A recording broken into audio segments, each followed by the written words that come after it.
Ayos lang po kami, Papa. Ang gusto lang naman po namin ni Kiana, bagong uniform.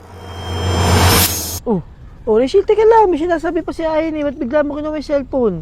Tsaka ano yung sinasabi niya na uni daw? May gusto daw siya pabili. Ano ba yun?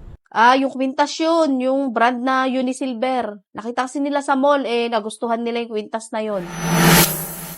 Parang wala naman kayong sasakyan. Yabang-yabang ng mama mo eh. Di mayabang si Mama.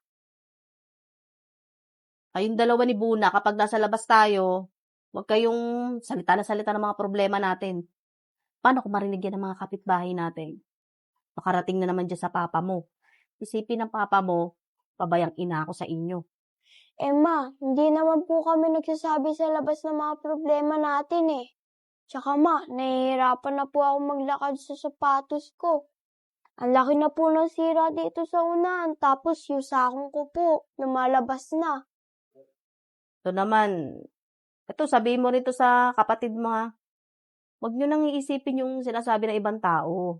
Importante, nag-aaral kayo.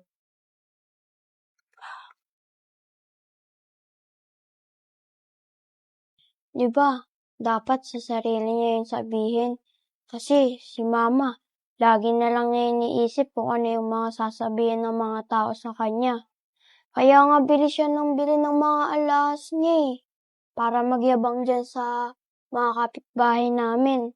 Tapos, pag sinasabi naman namin ni Kiana yung mga kailangan namin, sasabihin niya wala ng budget.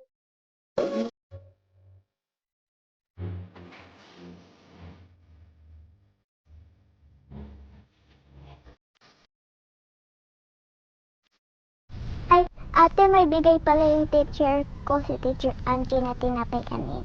Ba't hindi mo pa kinain kanina, Kiana? Kasi ate, gusto ko po, hati tayo. Pwede pa naman to, wala pa namang 5 minutes. Ang galing mo talaga, ate.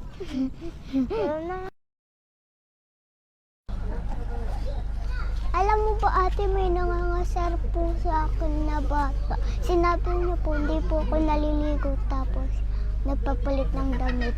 Kiana, ba't pa ulit-ulit yung suot mo para hindi ka naliligo? Naliligo ako, isa lang kasi yung uniform ko. Parang wala naman kayong sasakyan, yabang-yabang ng mama mo eh. Di mayabang si Mama. Kayaan mo na yun, Kiana. Ang mahalaga, masaya tayo tsaka kontento. Mama, sino po sinisilip mo dyan? Ayen, ano yung box na binabado sa kapitbahay natin? Ayun o, malaking box. Yung kay camera na po ba? Oo, para kasing may box na malaki. Ayun o. Hindi ko kasi masyadong tinignan kanina. Baka isipin nila, naiinggit ako. Ano ba yun? Nakita mo ba yun naman? Opo. Automatic washing machine daw po yun. Pinadala ng asawa ni Camerna. Pinadala pala nung asawa niyang nasa abroad.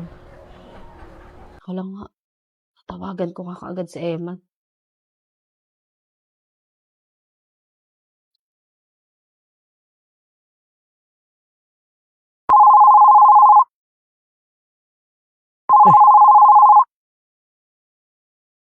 Hello. Ba't bigla ka napatawag? Daddy, nahihirapan na kasi ako maglaba. Gusto ko sana, bumili lang tayo ng automatic washing machine. Ba't bibili ka pa ng washing machine? Di ba sabi mo nagpapalaundry ka? Kasi nga ka mo, nahihirapan ka maglaba. Ito nga, nagmahal nga yung singil ng laundry. Yung pinaglalaban natin. Ang gusto ko nga, pumundar na lang tayo ng automatic washing machine. Kaysa naman, linggo-linggo, bayad tayo ng bayad, di ba? Di less gastos pa yun. Hindi ko pa alam, Rachel. O nga pala, yung loan pa lang sinabi ko sa'yo, nakabayad ka na ba? Ayoko muna kasi isipin yung mga ganyang bagay. Kaya sana kung kaya magtipid muna tayo sa ngayon. Ewan ko sa'yo. Gusto mo kasi, nahihirapan ako dito.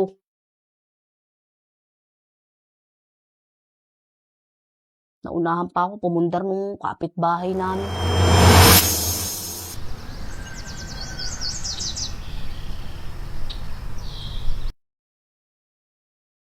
O Ayen, Total, nag-announce yung teacher mo na wala kang pasok. Eh si Bunak, dinala ko na doon kanina pa doon sa lola mo. Pagpunta mo doon ha, tignan-tignan mo yung kapatid mo. Ma, iwanan mo naman po kami ng budget para may panggastos po kami doon kay na lola. Hindi na ayin. Yung lola mo, may pension yun. Kaya alam ko, may pera yun. Doon na muna kayo manghingi. Ha? Mama, di ba po minsan walang pera si lola? Tara na, bilisan mo. Taalis pa ako. Tari ka na. Bilisan mo. Ay, bilisan mo. Anong oras na? Alis pa ako. Nay! Nay! Ay, ito pala. O anak, buti dinala mo si Ayen. Si Bunak natutulog na. Lola, bless po. Nay, pakitignan muna yung mga bata ha. Baka po mamaya pa ako makauwi. Ma, iwan mo po yung cellphone para may magawa ako dito kay la lola. Ay anak, hindi pwede. Baka tumawag dito yung papa mo. Marami ka namang gagawin dito kina lola mo ha. Magugas kang pinggan na yan. Oh, tambak ang hugasin ni lola mo. Tsaka kung ayaw mo, manood ka ng TV. May TV naman dyan si nanay. Anak, baka pwede mong bigyan ng pambili ng gamot sa tuhod. Eh nay, wala pa pong padala si Eman. Sige na nay, alis na ako ha. Nagmamadali ako. Nay, yung mga bata ha ate, yung kapatid mo, tingnan mo.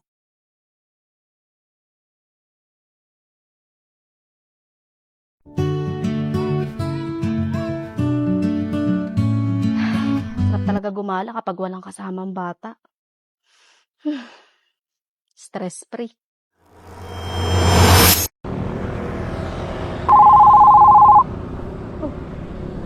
Sino ba ito tumatawag? Si Eman.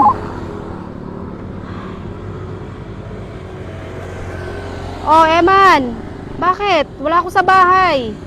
Nandito ako sa Bagyo. Rachel, ba't may nakapagsabi sa akin na bumili ka doon ng sasakyan dyan? Eh kahit hindi mo sabihin, alam ko na. Si Cristel nagsabi sa'yo, no? Eh chismosa kasi yung kapitbahay natin na yan. Bakit naman nagdidesisyon ka mag-isa?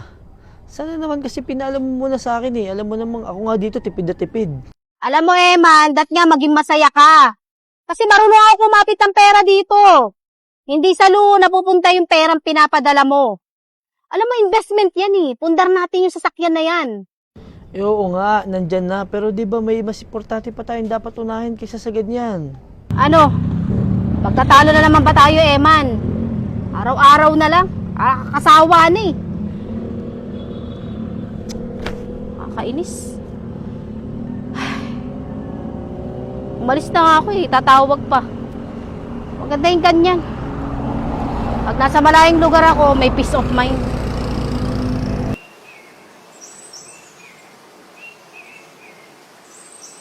Hello?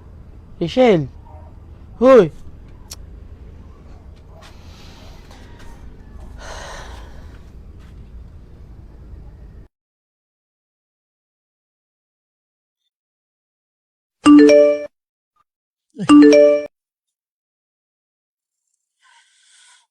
Sino to? Ano to? Loan? This is to inform you that your name was already forwarded to Blacklisting Company. Ha? Eh, alam ko nagulig na si Rachel dito ah. May demand letter ako.